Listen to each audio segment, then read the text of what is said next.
Sebelumnya saya akan menjelaskan tentang hidrosfer. Hidrosfer adalah lapisan air yang ada di permukaan bumi. Selanjutnya saya akan menjelaskan dampak terhadap lingkungan. Oke, kali ini kita akan membahas video review dari hidrosfer dan dampaknya terhadap lingkungan atau kehidupan. Oke, langsung saja untuk lesson pertama saya akan menjelaskan mengenai adanya siklus air. Siklus air secara umum terdiri dari menguapnya air yang berada di daratan ke atas, kemudian menjadi awan. Hujan tersebut akan kembali ke daratan, kemudian akan mengalir lagi ke laut, dan kemudian menguap seperti itu terus. Secara umum, siklus hidrologi dapat dibagi menjadi 3, yaitu siklus pendek, siklus sedang, dan juga siklus panjang. Untuk siklus pendek itu cenderung siklusnya hanya penguapan yang berada di laut kemudian menjadi awan dan kemudian air tersebut kembali lagi ke laut. Untuk siklus sedang, awannya akan menuju ke daratan dan kemudian dari daratan air tersebut akan menuju laut dan jadi penguapan. Untuk siklus panjang, pada saat setelah menjadi awan, dia perlu berubah menjadi salju dulu untuk sebelumnya mencair menjadi air, kemudian akan menguap. Nah, untuk lesson kedua yaitu saya akan menjelaskan mengenai perairan darat. Secara umum, perairan dapat dibagi menjadi 2, yaitu perairan darat dan perairan laut. Untuk perairan darat itu yang akan saya bahas adalah air tanah, sungai, danau, dan rawa. Untuk air tanah, saya akan menjelaskan media resapan air tanah yang terdiri dari pori-pori tanah, retakan lapisan tanah, rongga yang dibuat binatang, rongga akibat tumbuhan, rongga akibat penyerapan kristal es. Air tanah juga dapat diklasifikasikan menjadi 7 macam, yaitu meteoric water, conactor water, fossil water, geothermal water, follicular water, filter water, dan yang terakhir adalah artesian water. Nah, setelah ke tanah saya akan menuju ke sungai. Sungai adalah bagian dari muka bumi yang karena sifatnya menjadi tempat air mengalir. Sifat yang dimaksud adalah bagian permukaan bumi yang paling rendah jika dibandingkan dengan daerah sekitarnya. Untuk klasifikasi sungai, saya klasifikasikan cukup banyak, yaitu berdasarkan lokasinya, berdasarkan alirannya, berdasarkan sumber air, dan terakhir berdasarkan kondisi air tahun. Berdasarkan lokasinya, sungai dapat dibagi menjadi hulu tengah dan juga hilir. Kemudian berdasarkan alirannya dapat dibagi menjadi sungai konsekuen, sungai insekuen, subsekuen, obsekuen, dan juga resekuen. Berdasarkan sumber airnya dapat dibagi menjadi sungai sebagai sungai hujan, sungai geyser, sungai campuran antara hujan dan geyser.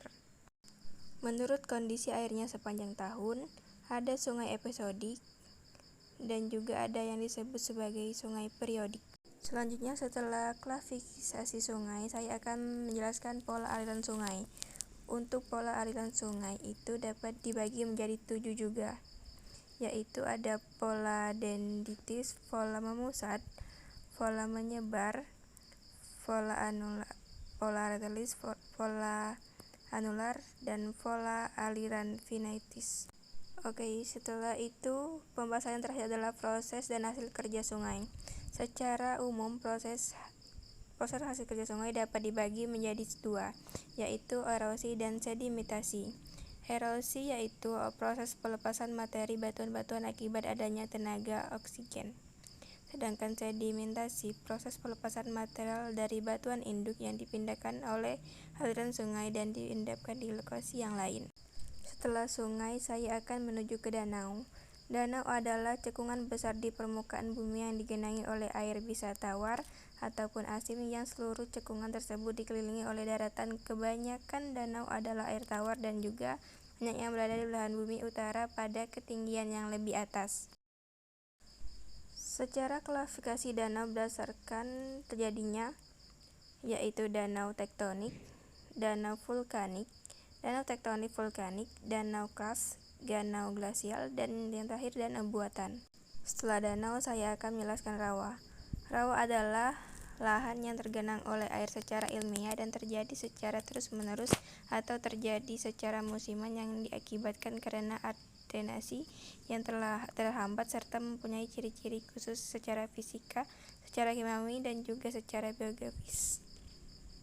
Secara klasifikasi, rawa dapat dibagi menjadi 3, yaitu berdasarkan lokasi terjadinya, berdasarkan rasa air, berdasarkan kondisi air yang tumbuhan yang hidup. Berdasarkan lokasinya, rawa dapat dibagi menjadi 5, yaitu rawa pantai, rawa payau, rawa sungai, rawa cekungan, dan yang terakhir adalah rawa danau. Berdasarkan rasa airnya, rawa dapat dibagi menjadi 3 saja, yaitu rawa air asin, rawa air payau, dan yang terakhir adalah rawa air tawar. Nah, berdasarkan kondisi air dan tumbuhan yang hidup, rawa dapat dibagi menjadi 4, yaitu disebut dengan swamp, marsh, bog, dan juga rawa surut. Oke, sekian untuk perairan darat. Sekarang selanjutnya kita akan menuju ke perairan laut. Untuk perairan laut ini, kalian dapat melihat di lisin yang ketiga. Laut adalah sekumpulan air yang luas di permukaan bumi yang memisahkan namun juga mengantarkan suatu benua atau pulau dengan benua lainnya. Laut yang sangat luas disebut samudra. Dapat dikatakan bahwa laut merupakan bagian samudra. Umumnya perairan laut merupakan massa dari asin kadar garam cukup tinggi, sekitar rata-rata 3,45%. Laut menutupi 70% permukaan bumi, atau sekitar 361 juta kilometer persegi luasnya. Untuk klasifikasi laut dapat dibagi menjadi 4, yaitu berdasarkan proses terjadinya, berdasarkan letaknya, kedalamannya, berdasarkan wilayah kekuasaan. Berdasarkan proses terjadinya, laut dibagi 3, laut transgresi, laut ingresi, dan juga laut regresi. Berdasarkan letaknya, laut dibagi menjadi 3, laut tepi, laut pertengahan, dan juga laut pedalaman. Berdasarkan kedalamannya, laut dibagi menjadi zona litoral, zona melitik, zona batial, dan zona abisial.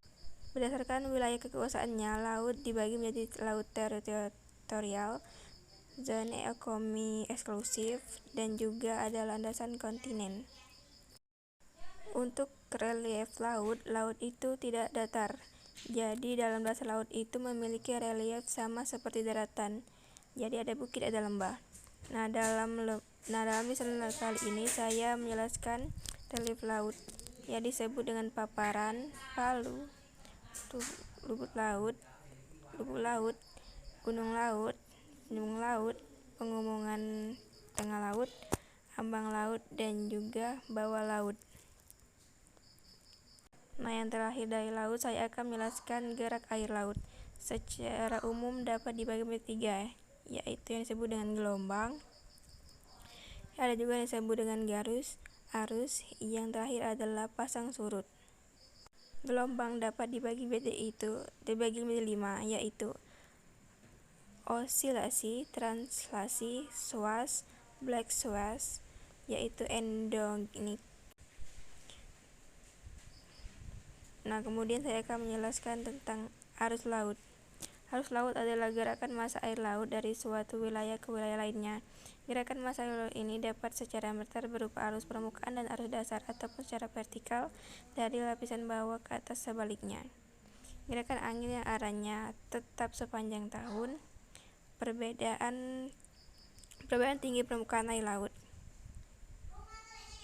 Adanya pasang surut air laut adalah pasang naik dan pasang surut air laut merupakan fenomena gerakan air laut yang terjadi 2 kali setiap hari. Kalian bisa baca sendiri ya yang selanjutnya. Oke, sekian review dari video ini.